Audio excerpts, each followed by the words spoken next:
and continued my belief in the idea of God and decided to create my own religion. It's called Nasism. With that one sentence, once a beloved creator, Nas Daily, known for his inspiring videos, unleashed a storm of backlash.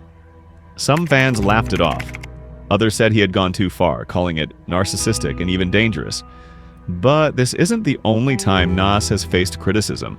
Over the years, his journey from inspiring storyteller to controversial figure has been filled with both admiration and outrage.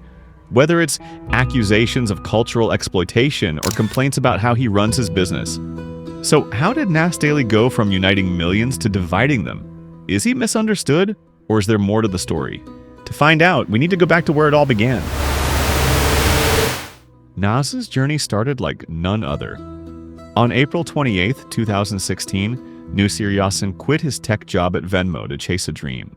A mission to show us the most incredible people and places on planet Earth. Frustrated with my job, frustrated with my life. So I quit my job, bought my first camera and a one-way ticket to Kenya. It was this relatable, heartfelt honesty that captured people's hearts. Armed with nothing but a camera and a mission, Nas started posting 1-minute videos every day. That's 1 minute. That's 1 minute. That's 1 minute. That's 1 minute. They were simple, emotional, and full of optimism.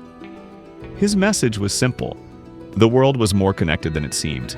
That everyone, everywhere, shared stories worth telling.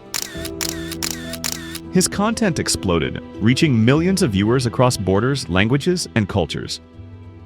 Nas quickly became a symbol of positivity in a divided world. But as his following grew, so did his ambition. And with it, the first cracks in his image began to show. For Nas, this sweet rainbow and sunshine phase wouldn't really last forever.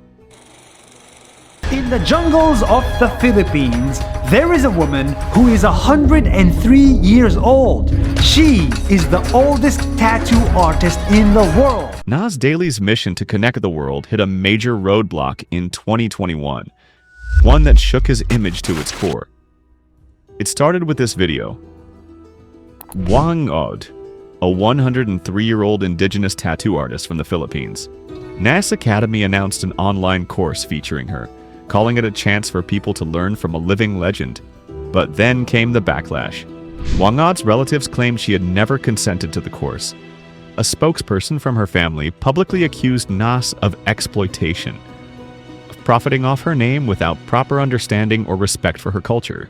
These accusations went viral, but Nas's response said it wasn't true, releasing a statement that the course had been signed and approved. But the damage was already done.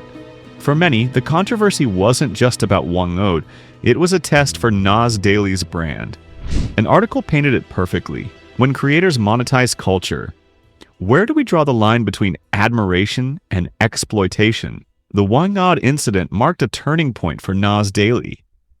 Once seen as a force for good, he was now under scrutiny as a creator who might prioritize virality over values. And this wasn't the last time his name would spark outrage. What would follow was even more polarizing.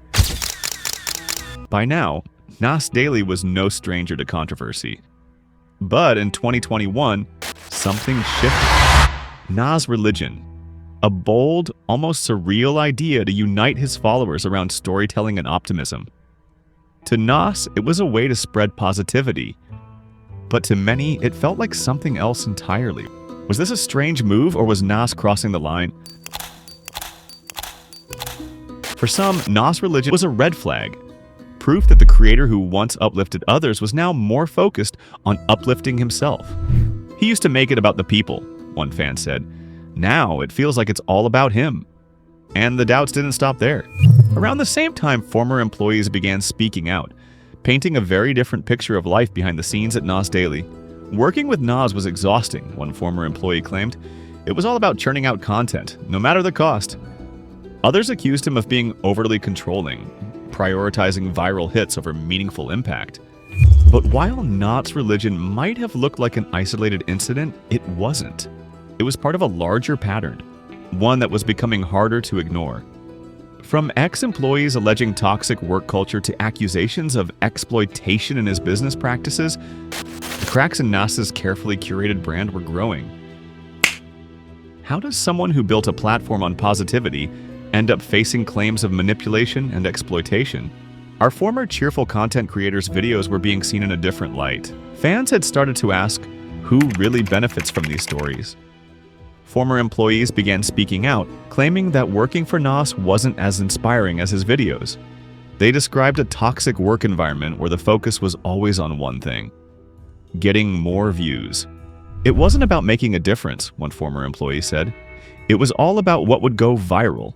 But the criticism didn't stop there. There was a viral tweet that said, Nas isn't helping these people. He's using them to build his brand. This tweet hit hard and Nas was forced to respond. But his explanations only raised more questions.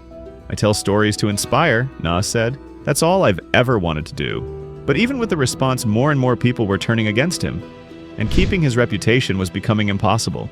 His empire was crumbling. Although Nas built his brand on trust, today that business is on shaky ground.